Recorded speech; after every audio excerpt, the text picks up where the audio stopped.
안녕하세요. 대한민국에서 K 며느리를 맡고 있는 40대 여자입니다. 결혼은 벌써 12년 차이고요. 결혼하고서 지내온 명절 횟수만 곱해도 벌써 한 해에 두 번씩 24번이 되네요. 거기에 시부모님 생신에 추가로 있는 제사 때문에 모여야 하는 모임까지 더하면 제가 지금껏 시댁을 위해 헌신하며 값비싼 노동을 지불한 경우가 얼마나 되는지 어느 정도 유추가 가능하실 겁니다. 요즘은 뭐 90년생이 온다고도 하고 나답게 사는 게 최선이라고도 하면서 자기 자신을 젊은 사람들이 많이 보듬고 살려고 하잖아요. 개인의 행복에 가치를 두는 정도도 더욱 커졌고 또 결혼이 마냥 의무인 것도 아니고요. 제 시절에도 결혼을 안 하고 미혼인 엄정화 언니처럼 멋지게 늙고 싶다고 말하는 애들이 있었습니다. 결혼이 마냥 정답이었던 것은 아니었고 그 시절에도 분명 결혼 말고 잘 사는 방법들이 있긴 있었어요. 하지만 저같이 평범한 애들에게는 그럼에도 불구하고 결혼이 해야만 하는 것이었습니다. 내가 잘난 사짜 직업을 가지고 있는 것도 아니었고 그렇다고 집안에 누가 빌딩 한 채를 가지고서 매달 임대료를 받는 것도 아니었기 때문에 그냥 남들이 보통처럼 사는 대로 살아야지만 잘 산다고 어떻게든 위안을 할 수 있는 처지였어요. 그러니 저도 친구들이 너도 나도 결혼을 한다고 청첩장을 돌리는 바람에 마음만 급해져서는 나도 빨리 결혼을 해야겠다며 여기저기 선자리를 알아보고 다녔고요. 그러다 그냥 그 시기에 뜻이 맞는 지금 제 남편을 만나가지고는 결혼을 했습니다. 지금 저희 부부는 딸 둘을 키우고 있는 어엿한 부모도 되었고요. 그 당시에는 결혼만 하면 다 끝인 줄 알았습니다. 제 인생이 끝났다는 게 아니라 제 인생에서 고민을 할 일들이 다 끝이 날 줄 알았단 말입니다. 신데렐라가 왕자랑 결혼을 잘하고 해피엔딩으로 끝이 나듯이 제 인생도 남편을 만나 결혼을 함으로써 영영 해피엔딩을 찍으며 끝이 날 줄 알았어요. 그런데 웬걸 처녀째게도 감히 상상도 못 해봤던 어마무시한 일들이 결혼을 하고 난 후 겹겹이 찾아오더라고요. 바로 명절이라는 초단수의 복병과 시어머니라는 예상은 좀 했던 인물이었습니다. 저희 남편은 일남 3녀 중 둘째예요. 집안의 유일한 아들이기도 하고 우리 시아버지의 귀한 아드님이기도 해서 집안에서는 어릴 적부터 이쁨을 아주 가득 받고 자란 놈이었어요. 하도 시댁에서 귀하게 자랐다 보니 남편은 시집을 와서 시댁 사람들 때문에 눈치 보며 힘들어하는 제 입장을 전혀 이해도 못하고 배려도 못해주더라고요. 시집으로 오자마자 집안의 유일한 남자아이니까 며느리인 제가 제사를 모두 다 도맡아야 한다며 그러니 제깍제깍 제사 치르는 법을 배우고 터득해 놓으라며 시댁 식구들이 번갈아 가면서 강압을 하셨어요. 저희 새 시누이들까지 나서서 말입니다. 그러니 저도 그 당시 어린 나이였는데 이런 시댁 식구들이 얼마나 부담스러웠겠어요. 내 집안 제사도 아닌데 시댁 식구 제사를 며느리라는 이유만으로 내가 치르고 책임져야 한다는 그 자체가 너무 말 같지도 않은 소리처럼 들렸죠. 하지만 그렇다고 결혼을 없고 제사를 안 치르겠다며 집을 나갈 수도 없는 노릇이었으니 그 시절 모든 며느리들이 그러했듯이 저 또한 그냥 더러워서 피한다며 싸움을 자제한 채로 시댁 말들을 따랐습니다. 어찌나 시간이 빨리 흘러가는지 명절은 한 번 지나고 나면 또 찾아오고 또 찾아오더라고요. 그 와중에 우리 시부모님은 자기들 생신상도 꼭 자식들이랑 같이 먹고 싶다고 하는 바람에 저는 1년에 시부모님 생신 2번, 그리고 명절 2번, 그리고 집안에 제사 3번까지 정말 잊을만 하면 시댁으로 출근을 해야 했습니다. 저는 참고로 결혼하고 난 후 남편과 상의를 하고서 다니던 일을 그만뒀었고요. 그 이유는 당시 시어머니가 빨리 손주를 봐야 한다면서 임신을 재촉하는 바람에 건강을 챙기겠다는 목적이었습니다. 그런데 제가 일을 그만두고 나니 어머님은 저한테 손주를 빨리 낳으라고 재촉을 했던 것을 까마득히 잊은 건지 그렇게 불러대면서 시댁 일을 챙기게 만들더라고요. 자신도 이 집안의 며느리였으니 제사를 해왔던 것일 텐데 제가 새로 들어온 며느리라는 이유만으로 제사를 모두 저한테 양도하려는 듯이 떠넘기기도 하셨고 급기야 제가 집안의 며느리라면서 자기 딸들까지 챙기게 하셨어요. 생신 때는 제가 케이크도 챙겨야 했고 먹을 것도 챙겨야 했고 당연스레 그 먹을 것들도 다 제 손으로 직접 만들어서 내놓아야만 했었습니다. 그와 동시에 선물도 따로 준비를 해서는 챙겨드려야 했고요. 시누이들 생일 때에도 저를 불러서는 자기 딸들한테 근사한 식사 대접을 해주고 싶은데 자기 손이 딸려서 요리를 못하겠다며 저를 부르시더라고요. 그렇게 시댁에 가서는 제가 거의 대부분의 시누이들 생일상을 다 차려내고는 했습니다. 시어머니가 뒤에서 팔짱만 끼고는 아무것도 하려고 하지를 않으시는 바람에 제가 도무지 가만히 있을 수가 없었어요.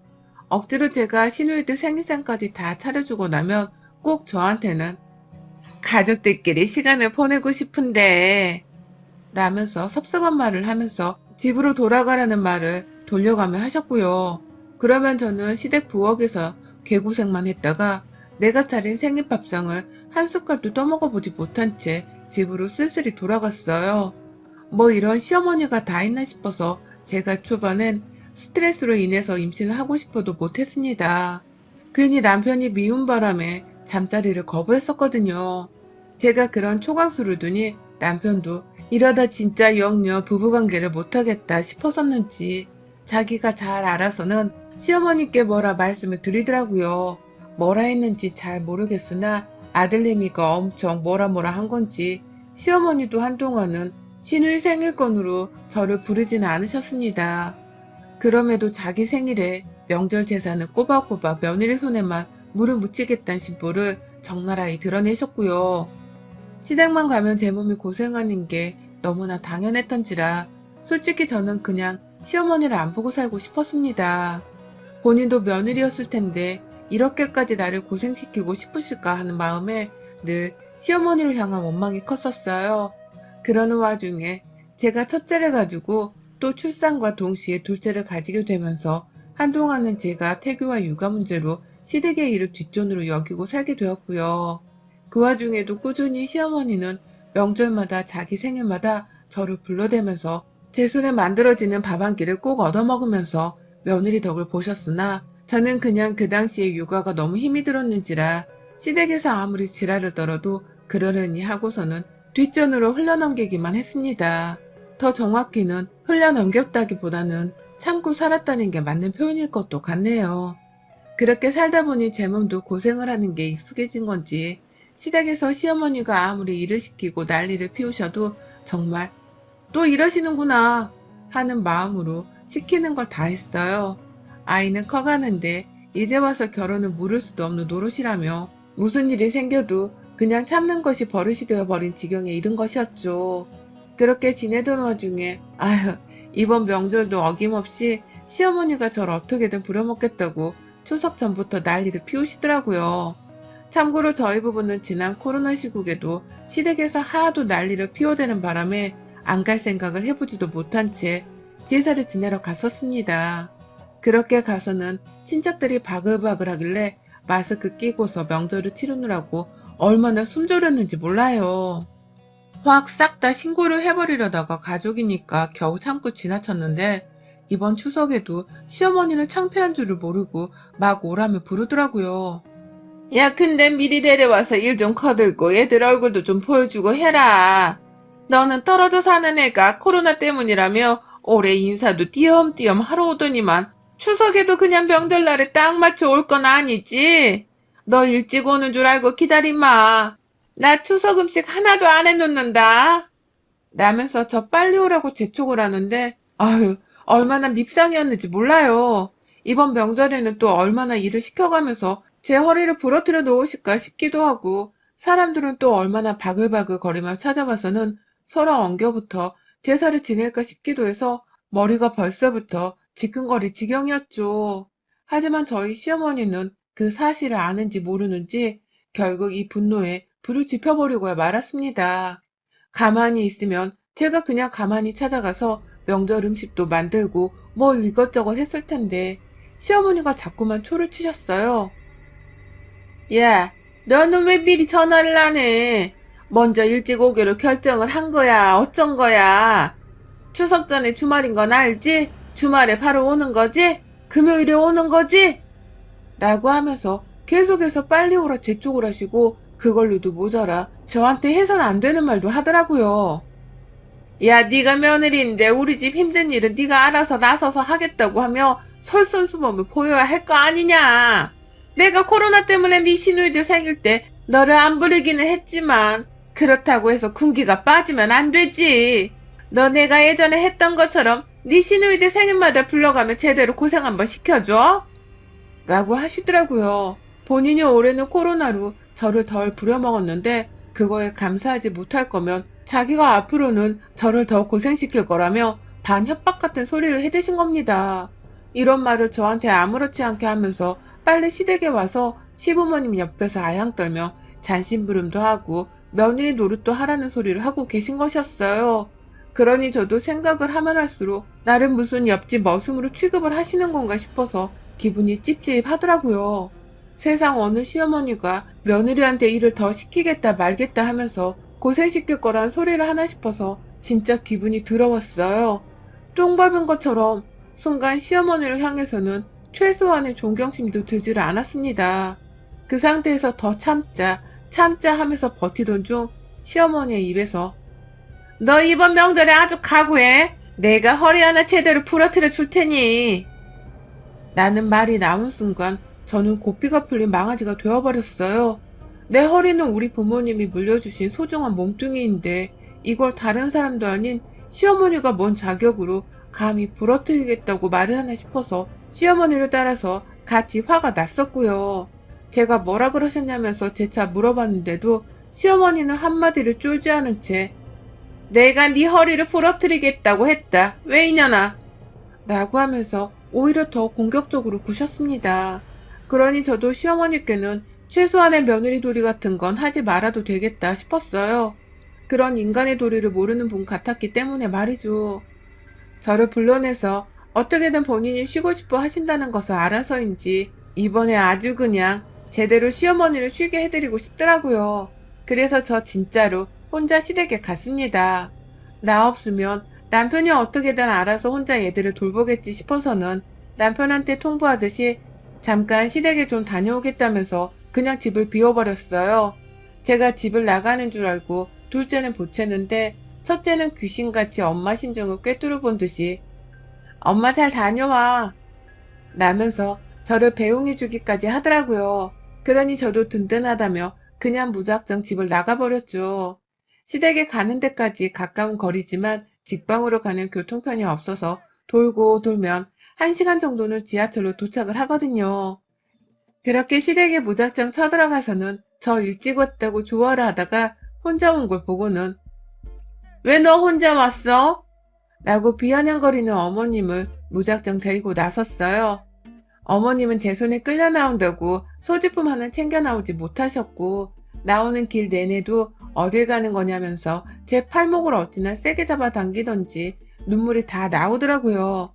근데 저 진짜 끝까지 거짓말 보태서 아무렇지 않은 척 어머님을 회유했습니다. 애들이랑 남편이랑 지금 다 집에서 놀고 있는데 어머님이 하도 보고 싶어 하는 것 같아 남편한테 말했더니 남편이 데리고 오라 했다면서 애들이 있어서 남편은 못 왔으니 저 따라 그냥 아무 말 말고 오시라며 시어머니를 무작정 끌고 나왔어요. 아무래도 둘 다 서울에 살고 있긴 있어서인지 어머님도 금방 의심을 풀고는 저를 따라 나오시더라고요. 제가 급한 대로 어머님을 지하철에 태우지 않고 바로 카카오 택시를 불러잡아서는 목적지를 찍고는 출발을 했는데 어머님은 차 안에서 잔소리를 한다고 저한테만 신경을 쓰느라 택시가 어디로 가고 있는지를 신경도 안 쓰셨어요. 택시는 이미 저희 집 반대편을 지나선 정말 한참이나 더 먼 서울 외곽으로 빠져나가는 중이었는데 우리 무식한 시어머님은 이 차가 어느 방향으로 가고 있는지를 신경도 안 쓰신 채 그냥 세워라 내워라 저를 향한 잔소리만 하시더라고요. 추석에는 알아서 빠릿빠릿 연락하며 찾아오라고도 하고 아들 하나 장가 보내고 나서 자신이 많이 외로웠으니 더 챙기라는 소리도 하고 그러다가 바로 전에 전화통화를 했던 것을 들먹이면서 너는 진짜 오늘 안 찾아왔으면 내가 명절에 너 허리 제대로 부러뜨렸어 라면서 자신만만하게 혼을 내는데 아유 진짜 우리 시어머니를 누가 말릴까 싶더라고요.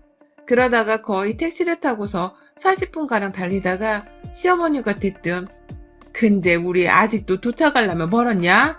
라고 하면서 어디 가는 길이냐고 물어보더라고요.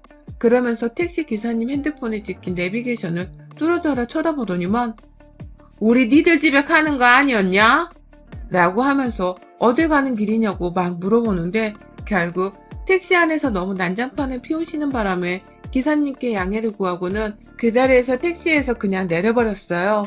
거기가 바로 서울에서 경기도로 넘어가는 화정으로 빠져나가는 길목이었는데 주변에 도로가 있어서 망정이었지 하마터면 저도 어머님 따라서 길 한복판에서 미아가 될 뻔했습니다. 택시에서 내린 시어머니는 나를 도대체 어디로 끌고 가려고 한 거야? 너 지금 이게 무슨 수작이야? 라고 하면서 길 한복판에서 사람들이 보던 말던 소리를 지르더라고요. 본인도 어처구니가 없었겠죠. 아들 보여준다고 무작정 데리고 나서더니만 갑자기 어딘지도 모르는 길목 한가운데서 정차를 했으니 말입니다. 전화했을 때 잔소리를 해서 화가 난 거냐면서 저를 향해 얼마나 정신 나간 년이라고 욕을 하시던지요. 당장 집으로 데려다 주라고 가지고 있는 현금이 없으니까 빨리 택시를 잡아서는 저희 집으로 가게 해달라면서 그 앞에서 막 소리를 더 치시는데 제가 거기다가 대고선 내가 왜요? 라고 말을 해버렸어요. 내가 왜 어머님을 다시 집으로 도로 데려가야 하는데요? 어머님이 이렇게 저한테 지금 소리치고 있는데 제가 왜 그래야 하는데요? 집으로 도로 데려다 주라고 사정을 해도 모자랄 판에 왜 자꾸 저한테 소리를 치시는 거예요? 지금 이 상황에도 제 허리를 부러뜨리고 싶으세요? 라면서 저도 우라통이 터져선 마구 폭발을 하듯 어머니께 소리를 질렀습니다. 그러니 어머님은 이 상황에서 그런 소리가 나오냐는 말과 함께 제 가슴팍을 막 때리셨어요. 내가 너 진짜 허리 못 부러뜨릴 줄 알아? 이게 진짜 보자 하니까 명절에 제사 안 지내려고 나한테 별짓을 다 하네.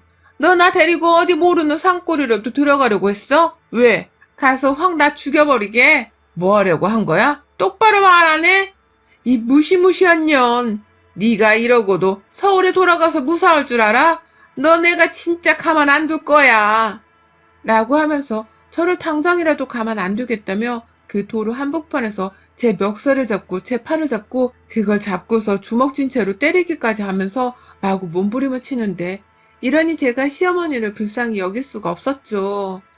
너무 화는 나고 여전히 내 허리를 부러뜨리겠다는 험한 소리를 하면서 나를 위협하는 시어머니를 도저히 무사히 집까지 바래다주고 싶지가 않았습니다. 저 원래대로라면 어머님을 그냥 일산 너머 파주까지 확 데려갔다가 거기서 사과받고 도로 택시 태워서 집에 오려고 했거든요. 돈도 없고 핸드폰도 안 가지고 나왔으니 믿을 건 저 하나뿐일 거라면서 사과를 받아내는 것도 수월할 줄 알았습니다. 그러나 계획은 진작에 틀어졌고 어머님은 오히려 적반하장으로 저를 강압하듯이 소리 지르며 집에 데려다 주라고 발악을 하는데 너무 분하고 미워서 그냥 시어머니를 두고 혼자 와버렸어요. 서울집으로 혼자 말입니다. 말을 심하게 건넨 것에 대해서 똑바로 사과를 하라고 하는데도 무시를 하고는 너 같은 거한테 무슨 사과를 라면서 혼을 내는 어머님께 그럼 저도 어머님 집에 못 데려가요 라는 말을 하면서 그냥 혼자 도로를 빠져나왔어요. 그러니 시어머니도 저를 바로 따라 나오지 않고서 제자리에서 발만 동동 구르더니만 제가 횡단보도를 건너는 그 순간 뒤에서 제 이름을 막 부르더라고요. 다시 돌아오라고 말입니다. 무슨 이상가족 상봉하는 것도 아니고 저를 살벌하게 불러대며 당장 돌아와서 택시를 잡으라고 하는데 그러니 저도 홧김에 알아서 오세요 라며 소리를 치고는 그 앞에서 바로 택시를 잡아타고는 어머님 앞에서 유유히 사라졌어요. 어머님은 제가 택시를 잡겠다고 손을 막 흔드니까 어떻게든 저를 빨리 따라잡겠다면서 신호등이 바뀌기만을 한참 기다리셨어요. 신호등은 어머님 뜻대로 쉽사리 바뀌질 않았고 어머님은 결국 저를 눈앞에서 놓치고 마셨어요. 그 후 어떻게 되었냐면 어머님은 한참이나 거리 한복판에서 어떻게든 버티다가 결국 택시를 타셨고 그걸 타고서는 제 집 앞에 오셨어요.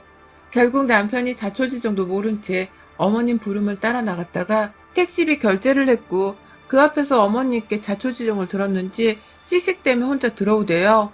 시어머니는 이미 저한테 겁을 먹었는지 아님 혼자 밖에서 며느리한테 버림을 받았다는 생각에 멘붕이 온 건지 그냥 도로 남편한테서 카드를 받고서는 그 돈으로 시댁에 가버리셨고요. 한참 뒤에야 남편이 씩씩대며 집에 들어와 저를 찾더라고요. 너 어떻게 우리 엄마한테 그래? 넌 사람 버린 거나 다름없어. 라면서 막 발악을 하길래 저도 남편이랑 한바탕 했습니다. 니네 엄마는 그럼 나 폭행하고 협박한 거나 다름없는데 우리 같이 쌍방으로 고소해봐? 고소해? 니네 엄마가 나한테 주구장창 허리 부러뜨리겠다고 한 것도 엄연히 협박죄야, 이 자식아. 라고 하면서 그냥 막 남편에게 들이박아버렸죠. 그러니 남편도 뭐라 지네 엄마 편을 들려고 하다가 제 말에 진정하라고 하고 또 자기 엄마가 했던 말에 대신 변명을 하면서 감싸고 돌았고, 그러다 둘 다 힘이 빠져서는 싸움을 그만했어요. 누가 이겼다 말았다 할 건 없었지만 저는 충분히 시어머니한테 경고를 날렸다는 것만으로도 속이 시원했어요. 저 혼자 택시를 타려고 손을 든 그 순간 횡단보도 너머에서 저를 무슨 잃어버린 엄마 마냥 애타게 부르던 시어머니의 아련한 표정이 자꾸 생각나서 웃음이 다 나오려고 하네요. 시어머니는 제 손에 직접 서울 외곽 땅 한복판에서 버림을 받아버리는 최악의 경험을 겪으셨으니 지금 얼마나 어이가 없고 속에서 천불이 나 하실까요? 그 마음을 잘 알아서인지 저도 딱히 어머님께 부채질을 하겠다며 연락을 할 생각도 하지 못한 채 멀찌감치서 눈치 보는 척만 하고 있습니다. 아직 남편하고는 신경전을 끝내지 않았고 오히려 이 기회를 몰아붙여서는 추석에 시댁을 가지 않을 꼼수도 부리는 중이에요. 여기 사연 채널에서 다른 며느리분들이 하시는 방법을 좀 따라 해보려고요. 남편을 슬슬 추석에 제가 정말 시댁을 안 가려 하는 건 아닌지 살며시 꼬리를 내리며 저한테 말 한마디 걸어보려 하는데 그걸 저는 단칼에 거절하며 지내는 중이랍니다. 왠지 오늘 내일 시어머니도 연락이 와서 올 거냐 말 거냐 물어볼 것 같은데요. 보란듯이 연락을 씹으며 우리 시어머니 마음을 초조하게 만들어줘 버릴 거예요. 여러분의 생각은 댓글로 남겨주세요. 오늘도 시청해주셔서 정말 감사합니다. 안녕하세요. 30 초반의 여자예요. 자동차 부품 관련 조그마한 회사를 다니고 있고 여기서 일하다가 남편을 소개받고 만나선 결혼을 했습니다. 저희 소장님께서 몇 없는 여직원이라면서 예전부터 제 연애사에 그렇게 관심이 많으셨거든요. 그게 막 기분이 나쁠 정도로 참견을 하는 정도는 아니었고 빨리 좋은 사람 만나라면서 여기저기 자신이 알고 있는 괜찮은 총각들을 소개시켜 준다면서 자리를 주선해 주셨어요. 그 덕에 저도 일하러 갔다가 공짜로 소장님 덕에 소개팅을 여러 번 했었고 그러다 연애도 한 번 했었죠. 남편은 두 번째로 제가 사귄 사람이고 또 결혼까지 꼬리를 한 마지막 남자입니다. 물론 제가 이전에 소장님의 소개로 만난 남자와 연애를 했었다는 것은 지금껏 소장님과 저 둘만이 알고 지내는 비밀이고요. 저 결혼할 때 소장님이 그러시더라고요. 결혼까지는 갈지 몰랐는데 이렇게 가버릴 줄 몰랐다고 말이죠. 그 말을 듣고 나서 생각해보니 정말로 저도 의외더라고요. 내가 남편이랑 결혼까지 가게 되었다는 것이 말입니다. 저는 사실 결혼은 딱히 관심이 없었고 그냥 당장의 외로움을 채워줄 수 있는 좋은 남자친구를 만들고 싶다는 생각이 전부였던 여자였어요. 결혼을 하자고 하니 모아놓은 돈도 별로 없었고 그렇다고 내가 능력이 아주 좋아서 나를 보쌈싸듯 데려갈 남자를 만날 수 있는 것도 아니었기 때문이었죠. 어릴 적부터 집안 형편이 그리 좋지 못해서 늘 돈 걱정을 하며 사시는 엄마를 옆에서 지켜봐서 그런지 저는 결혼을 한다는 건 경제적으로 완전히 자유를 찾았을 때에나 가능한 것이라고 인식이 오래도록 잡혀 있었습니다. 내가 돈을 많이 벌었던 상대방이 돈을 많이 벌었던 둘 중 하나를 해서는 부부가 경제적으로 자유롭게 사는 게 이상적인 결혼이라 생각을 했어요. 그러니 당장 친정 부모님께 용돈 드리고 자취방 월세 내며 월급의 반 정도를 정기적인 지출로 쓰고 있었던 저는 당장 결혼을 꿈도 꾸지 못하고 살아야 했죠. 내심 친정 부모님도 제가 결혼을 하지 않은 채 딱 용돈만 계속 주면서 처녀로 쭉 살기를 원하셨던 것도 같았고요. 그런데 남편을 만나고 나서 이런 저의 결혼에 대한 선입견이 조금씩 깨졌습니다. 남편은 저하고 크게 다를 바가 없는 가정환경에서 자란 남자였거든요. 아니 오히려 더 못 살면 못 살았다고도 할 수 있는 형편에서 자란 사람이었죠. 호르머니한테 자란 남편은 대학 가서도 자기가 아르바이트해서는 어머님 용돈을 드리고 군대 가서도 받는 그 쥐꼬리만한 돈을 모아선 어머님께 드리고 또 직장을 가서도 자기 월급의 대부분을 어머니께 가져다 바치면서 스스로를 헌신한 사람이었어요. 처음엔 이런 남자랑 어떻게 연애를 하나 싶더라고요.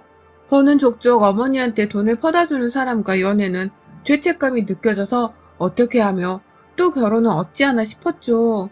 당연스레 결혼은 꿈도 꾸지 못한 채 그냥 소소히 서로 만나 데이트하면서 연애만 하며 지내려 했는데 남편을 보면 볼수록 참 사람이 괜찮더라고요.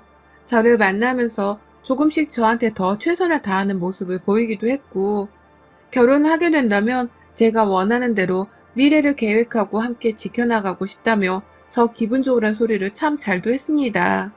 저랑 데이트를 하고 있을 때에는 저한테만 온전히 집중을 했고, 시어머니께서 그 당시에 엄청나게 전화를 하시며 데이트에 회방까지 놓을 뻔 하신 적도 있었는데 전화도 일부러 안 받더라고요. 시어머니가 밖에서 연애하는 아들을 질투하고 있다는 것이 눈에 뻔히 보였지만 홀어머니니까 그럴 수 있다고 생각을 했어요. 그리고 저한테 더 신경을 써주는 남편의 태도를 보면서 결혼을 하면 우리 남편이 더 가정적으로 날 대해줄 거라는 확신도 생겼죠. 그래서 정말 보잘것없는 사람이었고 모아놓은 돈이 쥐뿔 많고도 없는 남자였지만 사람 하나 진국인 거 보고는 결혼을 했습니다. 내 결혼이 분명 잘한 선택일 것이라고 스스로를 칭찬하면서 식을 올렸죠. 그게 2년 전이었고 저는 결혼한 지 한 달도 지나지 않아 내 결혼에 문제가 있었다는 걸 알았어요. 시어머니가 신혼 초부터의 간섭은 정말 말도 못하게 컸습니다. 남편이랑 회사 근처에 있는 전셋집을 겨우 마련해서는 좁아터진 그 집에서 살림살이를 차려놓고 결혼을 시작했어요. 남편도 저도 연인과 함께 사는 게 처음이었기 때문에 서로 설레는 부분이 분명히 있었고요. 앞으로 차근히 집을 넓혀가보자는 희망이라도 품어가면서 각자의 일과 삶에 감사하려 했습니다.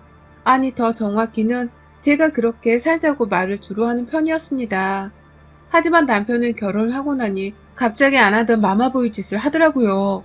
연애 때는 그렇게 저를 우선으로 생각해 줄 듯 행동하더니 막상 결혼에 혼인신고까지 하고 나자 저를 나몰라라 하면서 시어머니의 부름에 냅다 달려가는 겁니다. 혼자 밥 먹기 너무 울적해서 우울하다 라고 어머님이 한 소리 하며 전화를 하시면 지금 갈게요 라면서 시댁으로 바로 달려갔고요. 엄마가 집에 반찬을 해놨는데 이거 가져가라 라고 하면 그 길로 혼자 주말에 시댁에 가서는 하루 종일 있다가 집에 왔어요. 아니, 신혼 초의 부부는 보통 함께 움직이면서 시간을 보내려 하잖아요. 시댁이나 친정을 가더라도 함께 가고 말이죠. 그런데 제 남편은 오히려 결혼 이전처럼 살아줘야 자기 엄마가 덜 우울해 할 것이라면서 자기 혼자 먹을 것을 사서 시댁에 가서 시간을 보내다 왔어요. 처음엔 저를 두고 가는 게 은근히 섭섭하고 기분이 나쁘더라고요. 시어머니도 일부러 그러는지 꼭 부부가 둘 다 쉬는 주말마다 남편을 불러서는 자기가 외롭고 힘들다는 소리를 막 하셨고요. 그쯤 되면 그냥 모자가 서로 보고 싶은 나머지 핑계를 만들어가면서 서로 만나고 있는 게 아닌가 싶었습니다. 그런데 이런 생각은 정말 약과였어요. 신혼 초에는 제 남편만 마구 불러대면서 시간을 보내더니 아들이 결혼했다는 사실이 조금씩 익숙해지신 건지 어머님이 슬슬 저도 불러대더라고요. 주말에는 당연한 것이었고 어쩔 땐 퇴근을 하고 집에 막 도착을 한 순간에 다시 신발을 신고 집을 뛰쳐나오게 만들기도 하셨어요. 이유는 그냥 단 하나, 당신이 저희 부부를 보고 싶다고 제발 좀 오라고 하소연을 하셨기 때문이었죠. 그 바람에 엄마 바라기인 남편이 먼저 뛰쳐나가고 그 뒤를 제가 따라 나가고 분명 우리가 신혼은 신혼인데 이게 뭐하는 짓인가 싶더라고요. 결혼 전에 남편이 했던 달콤한 말들은 다 결혼을 하기 위해 했던 진심 없는 말들이었나 싶고 시어머니의 지나친 간섭과 저를 향한 관심이 슬슬 스트레스로 쌓여갔습니다. 그 와중에 남편은 계속해서 자기 용돈의 대부분을 시어머니께 퍼다주고 있었고 남은 돈은 우리의 미래를 위해 저축을 해야 한다고 하길래 저 혼자 월급을 벌어다가 우리 부부의 생활비로 보태 쓰곤 했죠. 저 또한 우리 부모님 용돈을 드리고 있었는데 이 상황이 너무 부담스럽고 힘들었습니다. 그런데도 딱히 손 쓸 수 있는 부분이 없어서 그냥 이대로 계속 살고 있었어요. 시어머니의 저를 찾는 빈도수는 계속해서 늘어만 갔고 남편은 거의 시댁과 저희 집을 마치 조강지처와 세컨드를 번갈아 만나듯이 심할 정도로 왔다 갔다 하면서 자신의 주말 혹은 퇴근 후 평일 저녁을 보냈습니다. 저는 마치 시어머니랑 남편을 나눠 가지고 있는 듯한 기분이었죠. 그러다 올 초에 저희 친정엄마가 허리를 삐끗하시는 바람에 병원에 입원을 하시게 된 적이 있었어요. 코로나 때문에 병원 안에 입원을 시키는 것 자체가 너무 걱정이 되었고, 나이가 있으신 분이 갑자기 허리를 다친 것이어서 자식인 제 걱정이 이만저만이 아니었습니다. 병원 측 말을 들어보니 코로나 때문에 보호자가 마음대로 병원 안에 출입도 못하더라고요. 그래서 엄마를 보러 병실 안에 들어가려고 보호자 코로나 검사도 받고 매일같이 제 몸 처신도 똑바로 하면서 생활을 했어요. 그러다 퇴근을 하면 남편한테 양해를 구하고서는 친정엄마를 가족 대표로 보러 가기도 했고요. 그런데 이 소식을 저희 시어머니께서 전해 들으셨나 보더라고요. 전화가 와서는 한다는 말이, 니네 엄마 아프시다며? 그런데 넌 네 시어머니 아픈 건 보이질 않니? 나 머리가 지끈거려 죽겠는데 네 남편은 전화도 안 받고, 라고 하면서 저를 찾으시더라고요. 기껏 엄마 병 간호하려고 병원에 온 거 뻔히 알면서도 이런 저를 자기 집에 와서 자기 먼저 간호하라면서 절 부르더라고요. 제 입장에서는 정말 기가 찰 수밖에 없는 상황이었죠. 우리 엄마가 시어머니랑 어디 갔나요? 감히 나를 배 아파 낳아준 우리 엄마를 어디다 대고 비교를 하냔 말입니다. 처음엔 시어머님 말씀이 너무 어처구니없고 기분도 나빴어요. 그래서 엄마 돌봐드려야 해서 못 가니까 남편이 연락될 때까지 기다리라며 말도 확고하게 드렸고, 남편한테도 제가 따로 연락을 했습니다. 남편이 전화를 잘도 받더라고요. 남편의 말로는 시어머니가 아프단 소리를 아직 듣지 못했다고 했고요. 그러니 바로 촉이 오더라고요. 시어머니가 괜히 친정엄마를 돌봐주러 간 저를 시샘에서는 억지로 자신한테 오게 하려고 거짓말을 했다는 걸 말입니다. 일부러 저를 빨리 시댁에 와 자기 뒤치다거리나 하게 시키려고 아프단 꾀병까지 부려가면서 저를 찾은 것이었어요. 이 사실을 안 순간 저는 더 시댁에 가지 않겠다고 굳게 마음을 먹었는데, 남편은 남편대로 우리 엄마도 아프대잖아. 장모님은 병원에서 간호사랑 의사들이 돌봐주고 있으니까 당신은 일단 우리 엄마한테 좀 가줘라, 라며 말을 하더라고요. 아무도 그 와중에 우리 엄마의 몸 상태를 걱정해주는 사람 하나가 없었습니다. 참, 이런 사람이 내 남편이고 내 시어머니구나 하는 마음에 엄청나게 괴로웠던 순간이었어요. 결국 그렇게 시어머니 전화를 몇 번이고 더 받다가 친정엄마가 먼저 가보라는 소리를 하시면서 저를 내보냈고, 결국 저는 친정엄마를 둔 채 멀쩡히 꾀병을 부리는 줄 알면서도 시어머니를 찾아갔어요. 제가 처신을 똑바로 확실히 해야 했던 건데, 저도 시어머니가 어려웠던 나머지 제대로 처신을 하지 못하고야 말았습니다. 이 부분에 있어선 제 불찰이라는 걸 지금 저도 너무나 잘 알고 있어요. 그런 일이 있고 나서 엄마는 다행히 쾌차를 하시곤 퇴원하셨는데, 못내 제 결혼 생활에 대한 걱정이 많으셨어요. 시댁에서 엄마 병간호도 못하게 하는 거냐면서 시어머니 성질에 대한 걱정도 하셨고, 남편한테 제대로 여자 대접도 못 받고 사는 게 아니냐면서 저의 결혼에 대해서도 많이 안쓰러워 하셨어요. 그런 엄마를 보니 저도 괜히 불효녀가 된 것 같아서 많이 죄송스러웠고 말이죠. 두고두고 시어머니의 행동과 남편의 말들을 곱씹으면서 혼자 매번 속도자하며 살던 도중 갑자기 이번엔 저희 시어머니가 진짜로 아파서 입원하셨습니다. 일하다 말고 모르는 번호로 전화가 와서 받아보니 병원이라고 하면서 저희 시어머니가 길 한가운데서 복통으로 쓰러져 실려왔다고 하시더라고요. 처음엔 너무 이상했어요.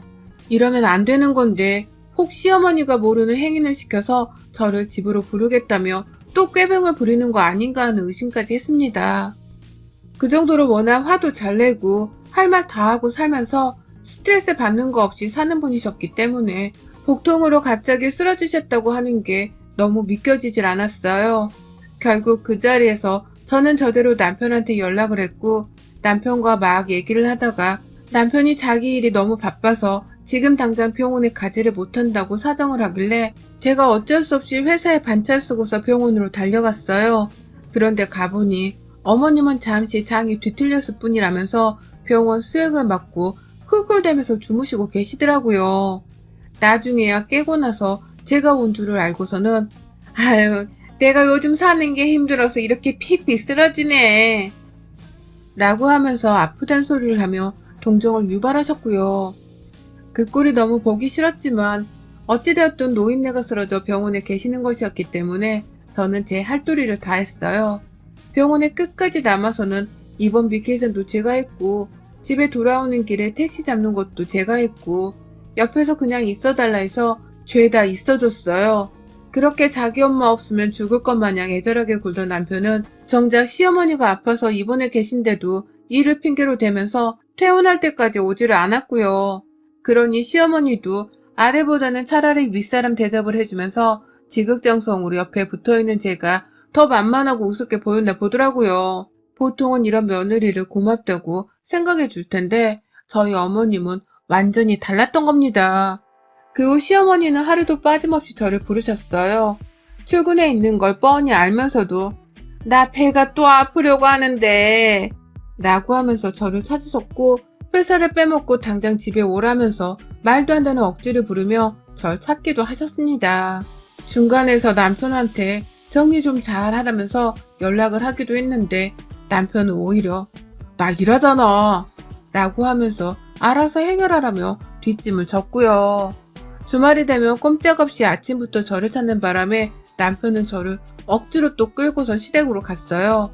그렇게 가면 시어머니는 아픈 녀석 하나 없이 멀쩡하게 잘만 계셨는데 밥을 할 때가 되거나 집에 양말 한 짝이라도 빨아야 하는 게 있으면 갑자기 아픈 척을 하면서 아유 난 힘이 없어서 네가 좀 온 김에 해라 라고 하며 저를 시키셨죠. 나랑 싸우자는 것인지 아니면 이렇게 괴롭히다 정이 들려고 하는 것인지는 도저히 모르겠었지만 생각할수록 옆에서 시어머니 뒷바라지를 해주고 있는 제 자신이 참 꼴불견스러웠습니다. 친정엄마 아프실 때에도 자기 생각만 하면서 저를 불러대더니만 이제는 아주 나를 옆에 끼고서 잔소리를 하거나 심부름을 시키는 것에 재미 들린 사람인 것만 같았어요. 그 정도로 시어머니는 퇴원하고 난 후 저를 자꾸만 불러대면서 이것저것을 시켜대려고 하셨습니다. 그러다가 일주일도 채 넘기지를 못하고서 제가 이 괴롭힘을 더는 못 견뎌내겠다면서 시어머니께 버럭 대들어버리고 말았어요. 아니 글쎄 어머님이 이번에도 회사에 있는 저한테 전화를 해서는 집에 오라는 말 같자는 소리를 하면서 자기 병간호를 하라고 지랄을 하더라고요. 퇴원을 일주일 전에 하셨고 그때도 그냥 갑작스러운 위장 꼬임으로 입원을 하신 것이었는데 그때의 후유증이 아직도 가시지를 않고 있다면서 허구한 날 문자로 아프다고 혼자 있기 무섭다고 그러니 제발 와달라면서 계속해서 때를 쓰시더라고요. 병원에 실려가셨던 날 입원하며 수액을 맞고 코까지 골아가면서 잘만 잠을 주무셨던 분이셨거든요. 그러다 퇴원을 하고 나서도 집에서 아주 팔팔거리면서 잘만 돌아다닌 분이셨고요. 그런데 꼭 제가 출근을 했다 하면 꾀병을 부리듯 아프다고 연락을 해오셨고 이 꾀병은 주말까지도 이어졌습니다. 제가 바빠 죽겠을 때에만 자기 아들이 아닌 저를 찾으면서 집으로 당장 오라고 생떼를 쓰니 저도 환장을 노릇이었죠. 아프다는 시어머니를 남편은 정작 거들떠보지도 않고 나몰라라 하면서 갑자기 생판 불효자 행사를 하니 저는 더 황당할 지경이었고요. 이렇게 짜증이 계속해서 반복이 되고 저도 회사에서 이제는 제 핸드폰이 울리는 것에 대해 주변 동료들의 눈치를 보기 시작했습니다. 또 시어머니 전화냐고 묻는 동료의 말에 멋쩍어 하며 쓰느숨을 짓다가 결국 제 핸드폰을 꺼버리는 상황에까지 이르렀고요. 근데 또 거래처 사람들 전화를 받아야 할 상황이었기 때문에 핸드폰을 영영 꺼놓지도 못했어요. 결국 무음으로 변경을 해놓고는 거의 몇 분에 한 번씩 전화기를 확인해가며 일을 해야만 했고 퇴근을 하면서 퇴근길이라며 또 전화를 바리바리 해대는 어머님의 독촉에 결국 제 화가 폭발을 해버렸어요. 전화를 받아서 물었습니다. 왜 자꾸 나한테 전화를 하냐고 말이죠. 그러자 어머님은 니네 엄마 병간호는 그렇게 열심히 하려고 하더니만 나 아프다고 하니 나몰라라 하려고 하는 것 좀 봐라. 너 아주 싹수가 노랗구나. 니네 엄마가 시집가서 시어머니한테 그따위로 행동하라고 가르치디? 응? 라면서 제 가정교육을 운운하더라고요. 제 친정엄마의 병간호를 누구보다 열심히 회방한 게 바로 본인이었으면서 이제 와서 제가 친정엄마 병간호는 열심히 했다는 말을 하며 싹수노란 며느리 취급을 하는 겁니다. 저 낳아준 친정엄마랑 본인을 같은 취급하면서 대우해주길 바라냐 말입니다.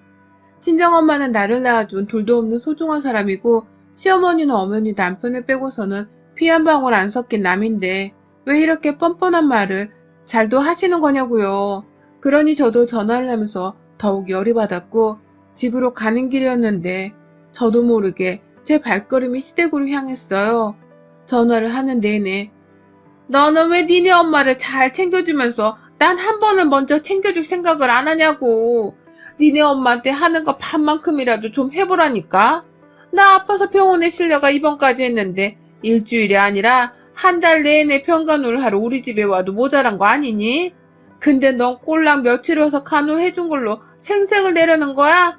지금 당장 와서 내 병간호를 하라니까. 나 아직도 복통이 좀 느껴진다니까.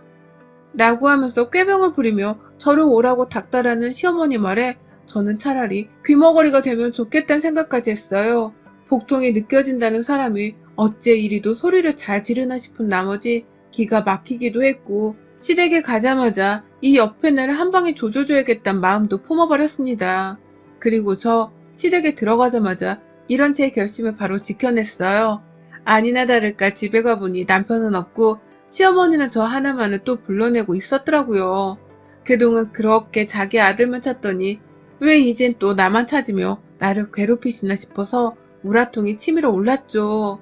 시댁에 들어가 시어머니께 어디가 아프신데요? 라고 물었더니만 어머님은 나 말할 힘 없다. 그냥 저녁이나 좀 먼저 차려줘. 라고 하면서 저를 부엌으로 떠밀어 놓고는 혼자 거실로 들어가시대요. 아프다더니만 누워서 잘 생각은 안 하고 거실 소파에 들어누워 TV를 보는 겁니다. 누가 봐도 꾀병이었다는 것을 말하는 듯이 말이죠. 그러니 저도 가만히 있을 수가 없었어요. 거기 말고 방 안에 들어가서 제대로 쉬세요. 라며 한 번 소리를 질렀고 제 소리에 놀라긴 했으나 무시를 하는 시어머니께 두 번 더 소리를 질렀어요. 지금 당장 방구석에 기어들어가서 자라고 복통이 뭔지 한번 제대로 알게 해드려요? 라고 하면서 저 스스로도 감정 조절이 안 되어 미친년 마냥 소리를 질렀어요.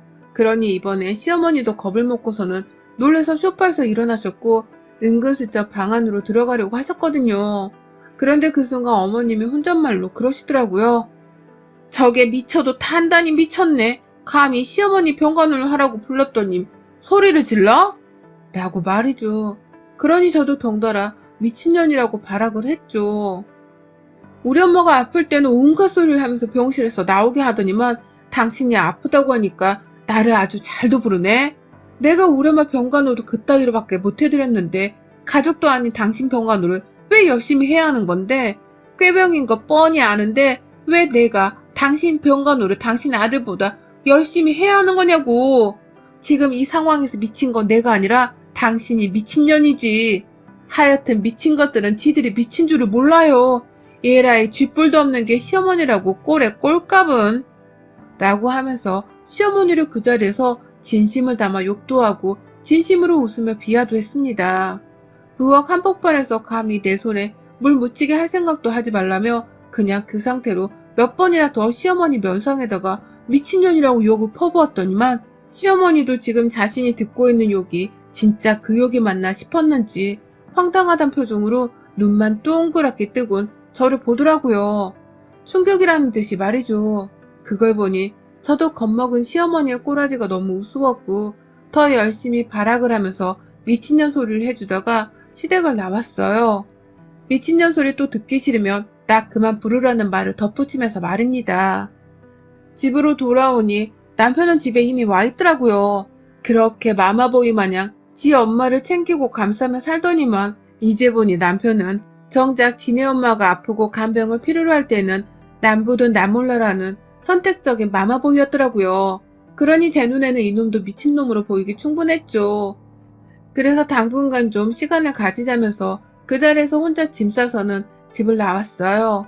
시어머니한테 그간 출근하고 나서도 받은 문자며 전화며 이게 다 시어머니의 시집살이에 속하는 걸 아냐면서 이걸로 변호사 사무실 찾아가서 확 이혼소송해서 위자료나 청구받을지 말지를 좀 생각해 보겠다면서 집을 나섰더니 남편도 저를 헐레벌떡 따라 나오더라고요. 잘 살다가 무슨 이혼이냐면서 말이죠. 그래서 저도 말했네요. 야, 지금 애 없을 때 너랑 너네 엄마 같은 사람들한테서 떨어져 나와야 내가 앞으로 더 잘 살지 않겠냐? 나보고 니들 미친 모자 옆에 그냥 붙어서 더 개고생을 하며 살라고? 어린 반포너치도 없는 소리. 우리 사이에 애가 없는 건 하늘이 도운 거다. 나 생각 좀 해보고 그냥 살 순 없으니 너랑은 이혼할래.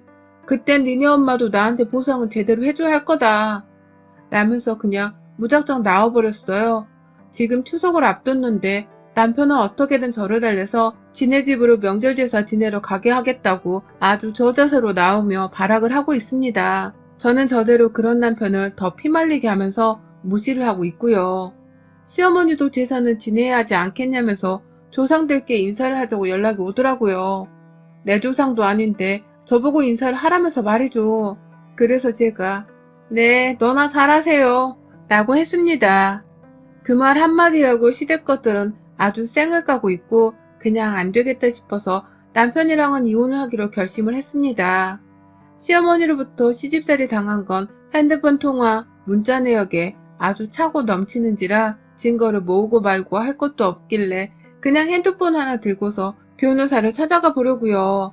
이왕이면 방치를 한 남편도 싸잡아서 소송을 하고 싶은데 그런 건 변호사하고 제대로 상담을 해봐야 할 것 같습니다. 지금 회사 점심시간에 혼자 밥 안 먹고 변호사 사무실 찾아보다 필 받아서 사연을 써봤는데요. 쓰면서도 제 속이 다 시원하네요. 아닌 것들이랑은 애 없을 때 하루라도 빨리 헤어지는 것이 분명 옳은 결정이라고 생각을 합니다. 제 선택에 맞다고 여러분들도 응원 한마디씩 좀 해주세요. 여러분의 생각은 댓글로 남겨주세요. 오늘도 시청해주셔서 정말 감사합니다. 안녕하세요. 저는 30대 후반의 질풍노도의 시기를 막 지나 팔자대로 살고 있던 결혼 7년차의 여자입니다. 인생에 잘 나갔던 시기라고 할 것은 없었지만 그럼에도 불구하고 내가 가장 예뻐 보이고 잘났던 때가 바로 결혼하기 직전의 저였어요. 회사를 다니면서 월급도 찬찬히 벌어오고 있었고 저 하나 꾸미고 보살피는데 기꺼이 돈을 써가면서 가꿨는지라 여자가 예뻐 보이는 건 어찌 보면 당연한 시기였죠. 지금은 아들 하나를 낳고서 몸이 퍼질 대로 퍼지고 또 아프고 쑤시는 곳들이 한둘이 아니지만 그 당시엔 저도 처녀였는지라 몸이 참 건강하고 가벼웠습니다. 늘 당차 있었고 걸음걸이에 자신감이 가득했었어요. 그렇게 자기 예쁜 맛에 살다가 지금의 남편을 만났고 입에 발린 소리를 하도 잘하길래 그 모습에 꼴딱 속아 넘어가서는 결혼을 했습니다. 누구보다 저를 사랑해주고 또 평생토록 지켜줄 거라고 드라마에서나 나올 법한 버터 가득한 말들을 엄청나게 해대더라고요. 저 하나 잡아 결혼하겠다고 말입니다. 그러니 저도 별 수 있나요? 연애를 많이 해본 것도 아니고 그렇다고 남자에 대해서 잘하는 것도 아닌데 옆에서 남친이란 사람이 그렇게 드라마 주인공 같은 소리를 해대니 마음이 설레는 수밖에요. 그런데 결혼을 하고 나니 남편은 제가 알던 남편이 아니었어요. 결혼하고서 지금까지 기억에 남는 건 남편 뒷바라지에 시어머니 뒷바라지도 모자라서 하나 있는 아가씨 뒷바라지까지 한 것밖에 없습니다. 그 정도로 저를 동네북 대하듯이 부려먹고 하대하는 시댁 사람들과 남편 때문에 개고생을 했던 쓰라린 기억뿐이었습니다. 결혼하고서 제가 바로 임신을 했어요. 임신한 순간에 임산부 뒷바라지를 해주겠다면서 시어머니가 집에 자주 들락거리던 것을 시작으로 그런 시어머니를 말리기는커녕 자기 엄마가 집에 와 있어서 기분이 좋다며 오히려 해볼래 하던 남편까지 모든 악몽이 바로 시작되었었죠. 시어머니시니 제가 오지 말라고 함부로 말을 할 수 있는 것도 아니었고요. 당시 저는 남편이 집에서 살림만 하라고 해서 직장도 그만두고는 주부로 지내고 있었는데 시어머니가 간간히 집에서 노는 사람 취급을 하시더라고요. 남편이 쉬라고 해서 듬직하게 믿고 쉬고 있었더니만 한다는 말이 남편이 밖에서 일하며 돈 벌어오니 너는 팔자 편하고 좋겠다. 그치? 돈 쓰는 맛에 살맛 나겠네. 라며 괜시리 눈치를 주셨어요. 정작 저는 쥐뿔만큼 벌어오는 남편 월급에 허덕이면서 주부 생활을 하고 있었는데 말입니다. 그런 줄은 꿈에도 상상을 하지 못하시는 건지 자기 아들이 마냥 재벌집 아들처럼 월급을 벌어오는 줄 아시는지 그렇게 남편도 허투루 쓰지 말란 소리를 하시더라고요. 쓸 돈이 있어야 쓰던지 말던지 했을 텐데 말입니다. 그러다 제가 아들을 낳았어요. 저는 아들을 낳던 딸을 낳던 크게 신경을 쓰지 않았지만 그래도 첫해부터 아들을 낳으니 제 몸이 정말 힘들더라고요. 애가 우량아까지는 아니었지만 꽤나 무게가 나가게 태어난 바람에 출산 후 애 하나 드는 것도 정말 힘들었어요. 옆에서 시어머니는 애를 낳고 나서도 제 산후조리를 해주신다며 저희 집으로 무단으로 살려고 들어왔습니다.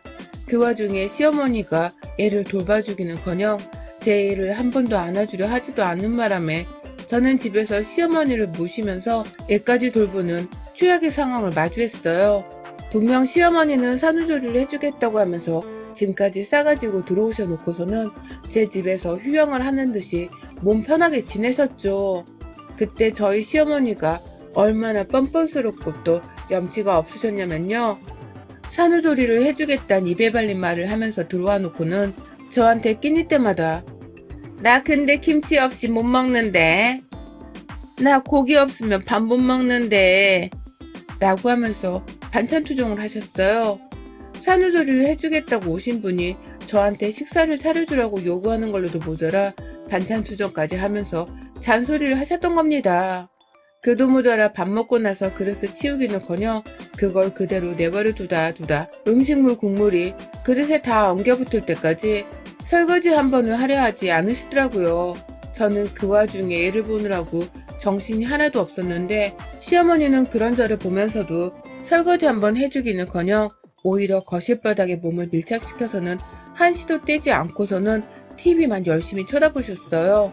얼마나 꼴 같자냐면 TV를 보면서 그 소리에 저희 아들이 깨서는 울기도 여러 번 울었었고, 그래서 제가 빨래를 돌리다가 달려가기도 했고 빨래를 개다가 달려가기도 했었는데요.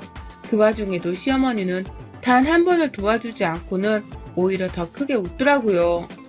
아이고 배꼽이야 라고 하면서 대놓고 배를 잡고 웃겨 죽겠다며 박장대소를 하기도 하셨고, 우는 애를 빨리 달래주지 않는다면서 야, 너 뭐하냐? 네 새끼 울잖아 라며 소리를 치기도 하셨어요. 그러는 와중에 저희 남편은 지 엄마 옆에 꼭 붙어서는 아무것도 하질 않았어요. 자기는 돈 벌어오는 남편인데 집구석에 있는 마누라가 되어 할 일은 똑바로 해야 하지 않겠냐면서 오히려 제가 시어머니에 대한 불만을 얘기하면 무조건 어머니 편을 들기부터 하더라고요. 늘 돈 벌어온다는 그 사실만으로 자신을 상전이라고 얘기하는 사람이었습니다. 자기가 집에서 주부로 일하라고 해서 제가 주부를 한 건데 내가 지 새끼를 낳아주고 키워주고 집에서 살림을 해주고 있어도 상전은 늘 자기라며 권위를 세우더라고요. 쥐뿔만큼 벌어오는 인간이 혼자 자존심만 세서는 말입니다. 남편이 저를 이렇게 무시를 하니 시어머니도 저희 집에 와서는 산후조리를 도와주겠다는 핑계로 요양을 하는 걸 아주 서스럼 없이 하셨어요. 급기야 저희 아가씨까지 지 엄마를 따라서는 저희 집으로 찾아오더라고요. 지네 오빠도 지네 엄마도 우리 집에 있으니까 아주 자연스럽게 집에 와서는 지 엄마 옆에 꼭 붙어서 TV를 쳐보더라고요. 그렇게 와서는 먹을 것도 아주 마음껏 꺼내다 먹고 그걸로도 모자라 지가 먹다 흘린 과자 한 조각을 제대로 치워본 적이 없었습니다.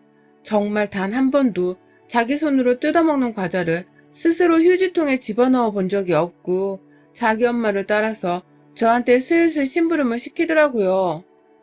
나 물 좀 갖다 줘요. 목말라요. 이거 말고 다른 음료는 없어요? 라는 식으로 말입니다. 뚜껑이 열리다 못해 정말 뭐 이런 집구석 것들이 다 있나 싶어서 열받치는 순간이 너무 많았어요. 이 꼴을 보면서 늘 이혼을 몇 번이고 다짐하기도 했었고요. 이혼으로도 모자라 당장 시모가 보는 앞에서 남편이든 시누이든 아니면 하다못해 시모 본인을 치더라도 여러 차례 후려패고 싶은 순간도 많았습니다. 하지만 다 참았어요. 정말 제 아들 하나 때문에 말이죠. 이혼을 굳게 결심을 하고 나서라도 내 아들 한 분을 보면 정말 이혼이 뜻처럼 행해지지 못하더라고요. 내 아이가 너무 불쌍하고 이해가 무슨 죄인가 싶어 아들 하나만 보면서 여태 참고 또 참았습니다. 그렇게 살던 중 하늘은 절대로 착하게 사는 사람을 배신하지 않더라고요. 저도 예상하지 못한 타이밍에서 저도 모르는 사이에 제 복수가 행해지고 있었습니다. 가장 먼저 그 죗값을 받은 사람은 다름 아닌 저희 아가씨였어요. 작년에 아가씨가 코로나 난리를 뚫고서 식장 취소를 못한다며 결혼식을 감행했습니다. 뭐 친구들 사이에서 소개팅으로 만난 남자인데 평범한 회사를 다니는 직장인이라고 하더군요. 좋아서 결혼하겠다며 시댁에 인사시키러 오는 걸로도 모자라 그 와중에 저희 집에서도 밥 한 끼를 더 얻어먹이겠다며 우리 집까지 찾아와서는 2번 정도 제 손에 밥을 얻어먹게 했었어요. 그래서 저도 2번 아가씨의 남편을 결혼 전에 미리 봤습니다. 말하는 게 좀 제비 같기도 하고 살짝 대화를 하다 말고 아가씨를 무시하려고 하는 게 눈에 보여서 좀 별로다 싶었던 적이 있었는데요. 아가씨랑 결혼을 하고 나서 보니 이 남자가 저희 남편만큼이나 쓰레기 같은 놈이더라고요. 세상에, 오히려 저희 남편보다 더하면 더한 수준의 개판이 남자였던 겁니다. 아가씨가 시집을 갈 때 신랑 쪽에서 집을 해온다고 그렇게 시어머니가 저 들으라며 자랑을 하시더니만 알고 보니 그 집은 대출을 가득 낀 전세였고요. 그걸 가지고 아가씨가 화를 냈다가 남편한테 손찌검을 당했더라고요. 그런데 이건 시어머니가 하도 동네 창피하다며 극비리에 비밀로 숨겨둔 바람에 저도 최근에서야 알게 된 사실이었고요. 시집살이까지 너무 심한 바람에 거의 매일이다시피 자기 시어머니한테 혼나고 욕 얻어먹으며 괴롭게 살다가 이혼을 못하고 있다가 애를 덜컥 가져버렸어요. 그러다 얼마 전 출산을 했는데 하도 시어머니 옆에서 아가씨가 서럽게 울길래 왜 저러나 싶었더니만 그제서야 시어머니도 하소연하듯이 막 아가씨한테 있었던 일에 대해 설명하더라고요. 그런데 그 와중에 저한테 시집살이를 했던 게 생각나서 그런지 속 시원하게 상대 사돈에 대해서 말을 하지는 못하고 제 눈치를 살살 보면서 에휴 참 결혼이란 게 뭔지 라고 하면서 쏘가리만 하는데 저 솔직히 기분이 너무 좋았습니다. 역시 뿌린 대로 거두면 사는 거라는 생각에 속이 너무 시원했어요. 하지만 그걸로는 부족했어요. 저는 출산하고 제 집에 엉겨부터 저를 식모 부리듯 살았던 남편과 시모 그리고 시누이 때문에 그 어린 때에 손목 디스크 진단도 받았고 허리 디스크도 모자라 산후 우울증이 제대로 치료되지 못해 쭉 고통 속에서 살았거든요. 당연히 살도 덜 빠져서는 더 이상 내 눈으로 거울을 받을 수도 없을 정도의 못난 수준도 되었고 그 바람에 멀쩡하던 제 자존심은 바닥까지 치면서 망가졌고요. 그래서 시어머니와 시누이가 받는 고통이 너무 즐거웠어요. 이런 제가 소름 돋기도 했지만 그럼에도 고통받는 시댁 식구의 상태만으로도 만족스러웠습니다.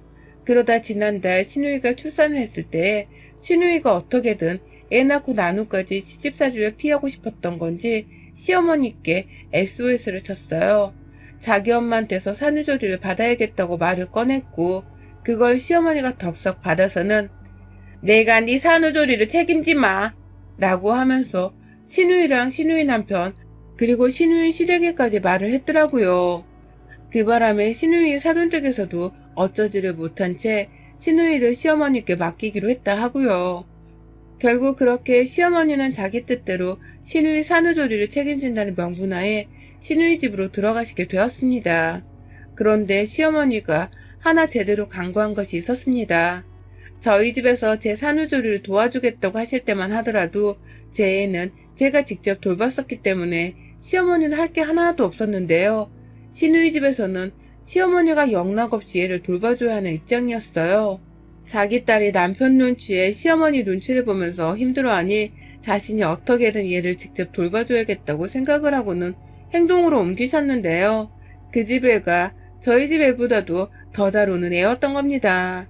건드리기만 해도 막 눈물샘이 터져서는 울고 누구 하나 안아주지 않으면 잠시라도 참지 못하고 막 울어대니까 시어머니가 외손주를 보다가 골이 나갈 지경이었다고 해요. 혼자 애 보다가 미치기 직전에 상태까지 갔다가 저한테 연락이 왔더라고요. 좀 도와달라고 말입니다. 그 소리를 듣자마자 숨이 탁 막혔어요.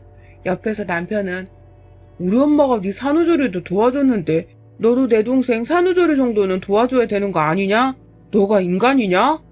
라면서 속도 없는 개소리를 꺼내며 자기 엄마랑 동생 편을 들었는데요. 그 순간 남편을 한 대 콱 쥐어주고 싶은 마음에 시어머니께는 더 독하게 대답을 했어요. 어머님, 저 애 낳았을 때 저희 집에 산후조리를 해주러 오신 게 아니라 요양으로 오셨던 거 아니셨어요? 저 그때 저 스스로 애를 키웠던 기억밖에 없는데요. 그리고 요즘 산후조리 서비스 같은 것들도 정말 잘 돼 있어요. 그러니 한번 연락해서 편하게 고용할 수 있는 사람을 찾아보세요. 라고 말이죠. 그러자 옆에서 남편은 지 엄마를 바로 도와주러 안 간다면서 이미 벌써 씩씩대고 있었고, 시어머니는 시어머니대로 남한테 일을 맡기는 거랑 가족한테 일을 맡기는 게 같냐면서 얼마나 변명을 하셨는지 모릅니다. 당장 와달라고 하면서 자기 손목이 나가기 직전이라고 막 애원을 하는데, 아유, 저도 그 바람에 몇 번 더 안 간다고 애 핑계를 대면서 거절을 하다가 결국 수긍을 했어요. 가서 더한 짓을 보여주겠다고 작정을 하면서 말입니다. 남편한테는 그래, 니네 엄마랑 동생 도와주러 가니까 그만 좀 떽떽거려. 라는 말을 하면서 제 아들을 그냥 툭 맡기고 왔어요. 남편이 단 한 번도 자기 스스로 애를 혼자서 돌본 적이 없는 사람이었는데 아무것도 가르쳐주지 않은 채 그냥 턱하니 밥도 안 해놓고 애를 놔두고 와버린 것이었습니다. 그러니 남편은 제가 시누이 집으로 가는 그 와중에도 저한테 자꾸 전화를 해대면서 물어보더라고요. 애 밥은 어떻게 먹여야 하는지, 몇 시에 씻겨야 하는지 막 물어보다가 나중에는 왜 미리 말해주지 않고 갔냐면서 무조건적으로 화를 내기도 했어요. 그 순간부터 저는 슬슬 남편이 초조해하는 모습을 보면서 흥분을 했고 결국 나중엔 핸드폰을 작정하듯 꺼버렸네요. 그리고 시누이 집에 도착을 한 그 순간 시누이는 이제야 한시름 놓을 수 있겠다는 듯이 저를 보면서 엄청 반갑게 인사를 하대요. 평소에는 제가 시댁에서 명절마다 개고생을 하고 시어머니한테 시집살이를 당할 때마다 단 한 번도 와서 도와주러 하지를 않던 애가 갑자기 저를 향해서 너무나도 반갑게 인사를 하는 겁니다. 그러니 저도 가식스럽게 시누이의 인사에 화답을 했고 부엌으로 곧장 들어가서는 형식적으로 미역국 한 사발을 끓여냈어요. 시어머니가 저 산후조리를 해주실 때에 형식적으로 미역국 하나를 차려놓고는 밥 끼니 때마다 내가 미역국 끓여놨잖아 라는 소리를 자주 하면서 생색을 내셨거든요. 그거 따라하겠다면서 저도 미역국 하나를 차려놓고는 바로 손을 접고 부엌을 나와버렸어요. 그리고는 저희 집 와서 저 산후조리를 도와주기는커녕 TV만 보면서 거실바닥에서 놀고 먹었던 시어머니와 시누이 마냥 저도 똑같이 복수를 해줬습니다. 바로 거실로 나와서는 바닥에 누워서 TV를 한참 보고 있으니 시누이가 처음에는 딴소리를 못하다가 문득 저한테 언니 이것 좀 해줘요 라고 하면서 시킬 것을 막 말하더라고요. 애가 운다고 부르면 저는 애 엄마가 좀 안아주듯 해야지. 그래야 애가 나중에라도 덜 울고 엄마 품을 기억하지. 아직 애를 키울 줄 모르네. 라고 하면서 괜히 생색을 냈고요. 신우애를 아주 조금 안아주다가 다시 신우한테 주는 걸 반복하면서 육아를 거의 남일보듯이 했습니다. 일부러 다시 도로 거실에 돌아와서는 보란듯이 누워 TV 채널을 돌렸고요. 그러다가 뭐 하나 웃긴 채널이라도 나오면 한참 고정을 해놓고서는 주변에 시누이랑 시누이 남편이 왔다 갔다 하는 걸 보고서도 뻔뻔하게 일어나질 않았어요. TV를 보면서 과자도 여러 개 씹어 먹었고 그거 다 해치워 먹어놓고는 신우가 했던 것처럼 치우지도 않고 그냥 집으로 돌아왔어요. 가끔 시누이 남편이 저를 보면서 한심하다는 듯이 당혹스러워하면서 쳐다보길래 아이고 우리 아가씨는 저 산후조리 했을 때 이거보다 더 했었어요. 애 키우는 거 도와주겠다고 와서는 단 한 번도 우리 애를 안아주기는커녕 뭘 그렇게 재밌는 거 혼자서 보던지. 근데 나도 이제 보니 이해가 가네. TV에 재밌는 게 너무 많네. 라고 하면서 보란듯이 TV 시청을 즐겼습니다. 하하호호 거리면서 얼마나 드러누워서 놀고 먹었는지 몰라요. 나가는 길에 쓰레기 봉지 하나라도 버릴 수가 있었는데 일부러 시누 집안일은 하나도 도와줄 생각을 하지 않았습니다. 그거조차 시누이가 스스로 하길 바라는 마음에도 절대로 도와주질 않았어요. 이런 저의 행동이 반복되니 시누이도 참다 열불이 나는데 차마 자기가 했던 짓이 생각이 나서는 저한테 잔소리를 못하겠는지 자기 엄마한테 전화를 하대요. 막 울면서. 엄마, 나 진짜 얘 키우기 너무 힘들어. 라고 하면 말입니다. 그래서 제가 신우이하고 수학의 너머의 시어머니까지 다 들으라는 식으로 박장대소를 했습니다. 정말 열심히 TV를 보면서 깔깔대며 웃기다고 소리를 쳤어요. 그 와중에 저는 제 남편이 애를 잘 보고 있나 싶어서 걱정되는 마음에 전화를 했더니 남편은 애를 혼자 보다가 아주 죽어나가려 하는지 넋이나가 전화를 받더라고요. 너 집에 언제 와? 그냥 동생을 내버려 두고 넌 당장 집에 와라. 라고 하면서 급기야 자기 여동생을 그만 챙기고는 집으로 빨리 와서 우리 새끼부터 돌봐달라며 애원을 하는데 그 애절한 목소리가 얼마나 웃기던지요. 태도가 돌변해서는 저를 찾는 남편의 모습이 개그 콘서트를 보는 것보다 더 웃기더라니까요. 그렇게 신우이가 시어머니께 전화를 했더니만 이내 시어머니가 바로 저한테 연락을 하셨어요. 자기 딸이 힘들어한다는 말을 하니까 저한테 혼을 내서라도 지 딸을 더 챙기란 소리를 하고 싶으셨던 거겠죠. 전화를 받자 야! 라는 외침과 함께 너는 그 집에 내 딸 좀 잘 봐달라고 기껏 보내놨더니만 내 딸을 더 힘들게 하고 있니? 네가 얘를 키워봤으니까 어떻게 얘를 봐야 하는지 더 잘 알 거 아니야. 그럼 네가 내 딸을 더 도와줘야지. 라고 하면서 막 혼을 내시더라고요. 왜 산후조리를 하러 가서는 네가 놀고 있냐는 말까지 하면서 말입니다. 그래서 제가 대답을 했어요. 아니 어머님 잊으셨어요? 저 우리 아들 낳았을 때 어머님이 저희 집에 와서 했던 짓이랑 똑같잖아요. 어머님도 우리 집에 와서는 저 산후조리를 도와주겠다고 해놓고선 그냥 TV만 쳐다보시면서 깔깔대고 놀기만 하셨잖아요. 어머님 딸도 어머님 따라 우리 집에 와서는 저 하나 더 못살게 구는데 일조했고요. 잊으신 거 아니죠? 아니면 모른 척을 하시는 거예요? 라고 말입니다. 그러자 시어머니는 꼴에 기억이 있긴 한 건지 제 말에 잠시 당혹스러워하며 별소리를 못하다가 그때랑 지금이랑 같니? 라는 희박한 개소리를 또 하더라고요. 그 시절이랑 지금이랑 산후조리가 달라봤자 뭐 얼마나 다르겠다고 말이죠. 그러니 저도 시어머니께 화끈하게 한마디 더 했습니다. 그때가 아직 신우이 집에서 TV를 보고 있었을 때였고 옆에 신우이랑 신우이 남편까지도 다 있었는데요. 시어머니 말에 한마디도 지지 않고 오히려 스피커폰을 켜서는 대답을 했어요. 다시 한번 말씀드리지만 저는 뭐가 문제인지 모르겠네요. 저 산후조리 하다 손모가지 부러졌을 때에도 아가씨는 우리 집에 와서 과자 뜯어 먹다가 그걸 한 번도 치우지 않고 그냥 집에 홀라당 가버렸었어요. 그런 게 산후조리 아니었나요? 저는 아가씨도 그런 똑같은 산후조리를 바라면서 절 부른 줄 알았는데 그게 아니었나 봐요? 아가씨, 듣고만 있지 말고 말 좀 해봐요. 아가씨도 나 애 낳고서 개고생할 때 옆에서 그지랄 떨며 옆에서 일만 더 키웠었잖아요. 그렇죠? 아가씨가 직접 말 좀 해봐요. 라고 말입니다. 염치가 있으면 나한테서 제대로 된 산후조리를 바라지 말라는 식으로 할 말을 다 하면서 쏘아대니 우리 아가씨는 제대로 대답도 못한 채 옆에 있는 남편 눈치를 보면서 쭈그리로 있고 아가씨 남편은 그런 아가씨를 보면서 한심하다는 듯이 쳐다보고 있고 저는 그런 부부를 내버려 두고서는 어머님 저 마음에 안 드나 보네요. 아가씨도 그렇고요. 그럼 저 이제 안 올게요. 그니까 산후조리 해주라 말아 하면 부르지 마요. 라고 하고는 아가씨 집을 나섰습니다.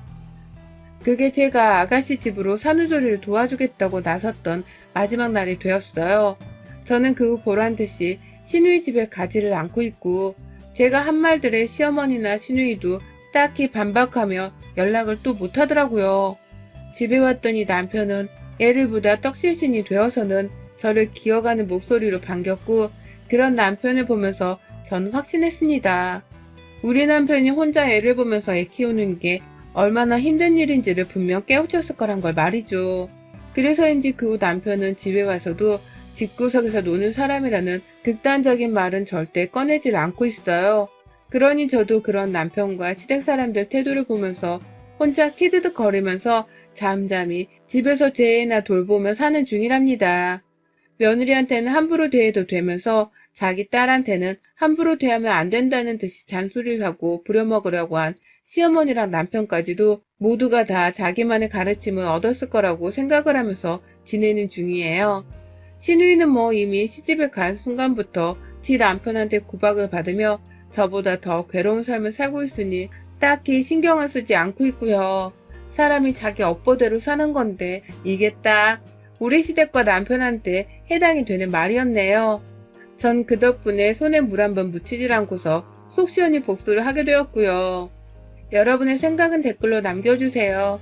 오늘도 시청해주셔서 정말 감사합니다.